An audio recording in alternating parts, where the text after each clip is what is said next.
نماز کے دوران اپنی کوکھ پر ہاتھ رکھنا، اس کا کیا حکم ہے؟ چنانچہ نماز پڑھتے ہوئے اپنی کوکھ پر ہاتھ کو ٹیکنا بھی فقہا نے مکروہ لکھا۔ کوکھ یہ حصے کو اس حصے پر اس طریقے سے ٹیک کر کے رکھنا، اس کو فقہا نے مکروہ لکھا ہے۔ چنانچہ در مختار میں ہے وَالتَّخْصِيرُ وَالتَّخَصُّرِ وَوَضْعُ الْيَدِ عَلَى الْخَاصِرِ لِلنَّهْيِ۔ در مختار جو زکریا بک ڈپو دیوبند کا ہندی نسخہ ہے، اس کی دوسری جلد صفحہ 409۔ آگے ہے ابن ماجہ کی روایت نقل کرتے ہوئے لما فی الصحیحین وغیرہما نہی رسول اللہ صلی اللہ علیہ وسلم عن الخسر فی الصلاۃ۔ یہ ابن ماجہ کی روایت ہے، صفحہ 68، ترمذی پہلی جلد صفحہ 87، مسلم شریف پہلی جلد صفحہ 206۔ آگے علامہ شامی بحر کی عبارت نقل کرتے ہوئے لکھتے والذی یظہر ان الکراہہ تحریمۃ فی الصلاۃ للنہی المذکورہ۔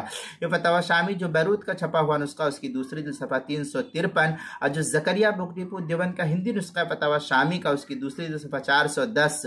اور آگے مزید علامہ شامی لکھتے ہیں کہ نماز کے علاوہ حالت میں بھی کوکھ پر ہاتھ رکھنا، اس کو فقہا نے مکروہ تنزیہی کے اندر شمار کیا ہے، ایسا نہیں کرنا چاہیے۔ وَيَكْرَهُ خَارِجَهَا تَنزِيهًا۔ یہ در مختار کی عبارت ہے جو بیروت کا چھپا ہوا نسخہ، اس کی دوسری جلد صفحہ 353، اور جو فتاوی شامی زکریا بک ڈپو دیوبند کا ہندی نسخہ ہے، اس کی دوسری جلد صفحہ 409، فتاوی ہندیہ پہلی جلد صفحہ 106، بدائع الصنائع پہلی جلد صفحہ 504، مجمع الانور پہلی جلد صفحہ 123، کتاب المسائل پہلی جلد صفحہ 372 پر اس کو نقل کیا گیا، وہاں دیکھ سکتے ہیں اس مسئلے کی تفصیل کو۔